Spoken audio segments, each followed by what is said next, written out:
Jace Marlowe had ridden through enough broken towns to know when trouble hovered in the air, and the moment he stepped into the trading post, he smelled it. Dust clung to his boots. Sunlight sliced through the warped windows, and every man inside turned his head as if waiting for something cruel to happen. He expected the rancher to hand him coins wrapped in an old cloth, or perhaps livestock papers. Instead, the rancher grinned with a twisted satisfaction, like a man excited to show off a trick he knew would disgust everyone except himself. Two guards appeared from the back, dragging a young Apache woman between them. Her wrists were bound with rough rope, her dress torn from struggle, her hair hanging loose like a storm around her face. But her eyes, though, stopped Jace cold. They weren't defeated or begging. They were burning, sharp with fury and a pride that refused to bow. The rancher folded his arms smugly, as though presenting a fancy horse. "There," he said, "worth more than $50. Take her, debt paid." His voice slithered across the room like poison. Every instinct in Jace rebelled. He had seen cruelty on the frontier, men losing themselves to greed and violence, but this felt different, like watching a line of humanity being crossed right before his eyes. The guard shoved the woman toward him. She stumbled but didn't fall. She caught her balance with dignity still intact, even as her chest rose with tense breaths. Jace's jaw tightened. He never wanted a slave, never asked for one. And the idea of accepting a human being as payment sickened him to his core. The room buzzed with expectation, men waiting for him to nod, grab her arm, and walk out like he had received a prized animal. Jace could feel their stares pressing into his skin, challenging him to accept the rancher's twisted bargain. He stepped closer instead, slowly, cautiously. The woman glared at him with violent distrust, prepared to fight even without freedom. Her lips pressed into a thin line, as if she dared him to treat her as less than human. Jace reached for his knife, not toward her, but toward the ropes binding her wrists. The rancher scoffed loudly. "What do you think you're doing, Marlowe? She's yours now. Use her or sell her. Makes no difference to me." Laughter rose from the corners of the room, drunken and cruel. The woman tensed, ready to recoil, but Jace ignored the rancher entirely. In one swift movement, he sliced through the ropes. The frayed strands fell to the dirt floor like shed skin. Her wrists bore angry red marks, but she held them steady, refusing to rub them in front of the men who had shackled her. For a moment, silence fell. Even the dust seemed to pause midair. Jace stepped back, giving her space, and met her gaze properly. Up close, he noticed how young she was, yet there was an ancient strength in her poise, as if generations of warriors stood behind her. She didn't thank him. Gratitude wasn't what she owed anyone here. Instead, she leaned slightly toward him and whispered through clenched teeth, her voice low enough only he could hear, "I am no one's payment." The words vibrated with defiance. Jace nodded once. "I know," he murmured, and he meant it. But the rancher had already stepped forward, puffing his chest out like a rooster sensing challenge. "You cut her free, Marlowe? Fine, then she's yours by choice.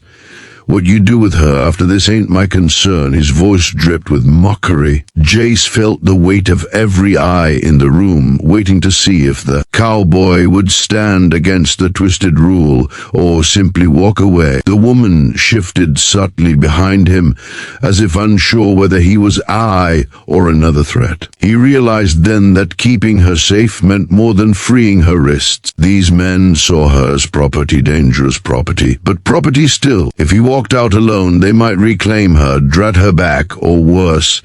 The frontier was merciless to the unprotected. He exhaled slowly, feeling the dry desert heat slide down his throat. "I'll take her out of here," he said, not to claim ownership, but to ensure her survival. The rancher misread his intention, smirking widely as though he'd won some quiet battle of pride. The woman stiffened but did not argue. She understood something he hadn't spoken aloud, that staying here meant death or imprisonment. Leaving with him was not trust, it was necessity. Jace gestured toward the door, allowing her to walk ahead rather than behind him. She glanced at him sharply, surprised by the gesture. Outside, the desert sun struck like a hammer. The land stretched out endlessly, dry and unforgiving, but to Jace it felt like the only place left where they could escape the poison inside those walls. As they moved toward his horse, the woman walked with guarded steps. Her bare feet barely disturbed the sand. She didn't cling to him or look for guidance. Instead, she observed everything: the horizon, the buildings, his movements, like a hawk studying its surroundings before deciding whether to strike or fly. Jace respected that. He didn't try to speak. He didn't reach for her. He simply walked beside her, matching her pace, giving her room to breathe after a moment that would have broken many others. When they reached the horse, she hesitated for the first time, not from fear, but from the weight of choosing a path she had not asked for. Jace held the reins loosely and said, "We ride until we find safety. After that, you go wherever you choose." She studied him, her expression unreadable, almost challenging him to prove his sincerity. The wind brushed her hair across her face, carrying with it a silent message the desert seemed to whisper: trust is earned, not given. And as she placed one hand on the saddle, climbing deliberately, Jace realized this journey had just begun. Jace stood silently as the canyon village erupted with shouts, some in warning, some in disbelief, some aching relief. The woman he had guarded across the long desert was no longer silent or tense. She was surrounded by her people, her expression shifting from suspicion to a quiet, burning pride. Jace backed up a step, unsure of his place here. He had delivered her home, yet the air vibrated with the kind of energy that said he had just stepped into something far bigger than he understood. He touched his hat, hoping the moment would release him, but it didn't. The chief held his daughter's face, whispering words only they understood. Then he turned his fierce eyes toward Jace. The warriors behind him shifted, the tension razor sharp. Jace braced himself for anger, for the accusation that he had been part of her suffering. But instead, the chief's gaze softened with a depth of gratitude Jace wasn't prepared for. Here in this canyon filled with wind and dust and memories, Jace realized he was not being judged, he was being measured. The chief stepped closer, close enough that Jace could see the streaks of age and sorrow lining the man's face. He spoke quietly, but the words carried like thunder.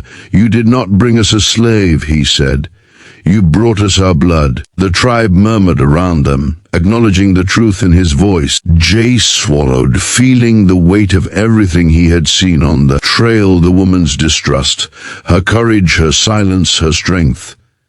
He had thought he was simply doing the right thing. He hadn't known he was returning a piece of a nation. The chief's daughter approached him then, her steps sure, her chin lifted. Gone was the bound, guarded woman he had met at the trading post. Here stood someone who belonged to the land, to the wind, to the stories of her people. She studied him for a long moment. He expected blame, perhaps even resentment for witnessing her vulnerability, but instead she offered a small nod, simple, solemn, powerful. It felt like the desert itself had acknowledged him. As the tribe gathered around them, the chief invited Jace into the canyon village. He hesitated, unsure if a cowboy like him belonged among these people, but the chief insisted. Fires were lit, voices lifted, and the canyon filled with the kind of warmth Jace hadn't known in years. He found himself seated beside warriors who had eyed him with suspicion, now sharing food and story. The chief's daughter sat across the fire, speaking with children who clung to her arms as if she were sunlight returned after months of darkness. Through the night, the chief told Jace the stories of their land, stories of raids, promises, battles, losses. The chief's daughter remained quiet, though her eyes flickered with the weight of her own memories.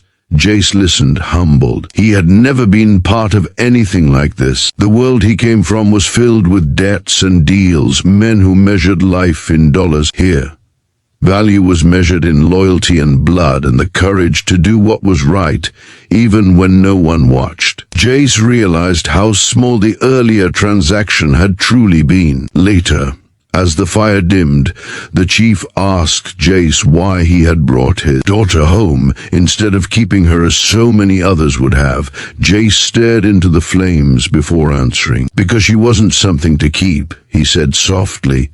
"And because I've seen enough cruelty in this world, I wasn't about to add to it." The chief nodded slowly, his expression one of deep respect. In that moment, Jace understood that he had earned something rare from this man, trust. And trust was a currency far more valuable than the $50 he'd been owed. The chief's daughter approached him again when the others drifted away. She studied him with the same quiet intensity she'd shown during their desert journey. "You treated me as a person," she said, "not a prisoner, not a burden." Her voice was steady, but emotion trembled beneath it. Jace felt something shift inside him, a recognition that their strange, unexpected bond was real. She stepped closer. "My name is Nia," she said, gifting him the one thing she had not shared before. Jace nodded, feeling honored in a way he couldn't express.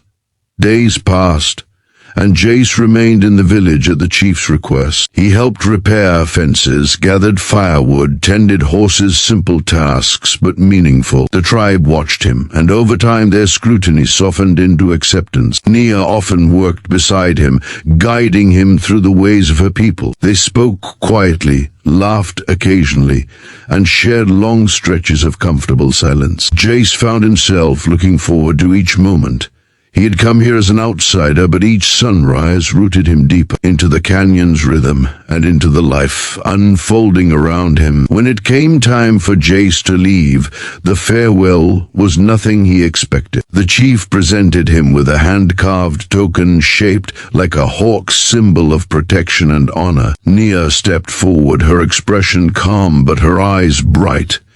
"Our paths crossed by force," she said, "but they parted by choice." Jace felt something tighten in his chest at her words. He tipped his hat, promising quietly, "If the desert ever calls for me again, I'll come." As he rode away, he realized he was leaving with far more than he had brought. Respect, purpose, and a bond that distance could never fully break. The vast New Mexico horizon stretched ahead, but Jace carried with him the memory of the canyon, the firelight, and Nia's steady gaze. The world was wide and wild, but he no longer wandered it without direction. Fate had paid him a debt greater than any gold or land. He had walked into the desert with a stranger's burden and walked out with a story that would shape the rest of his life, a story of honor, redemption, and the unexpected grace of returning someone to where they truly belonged.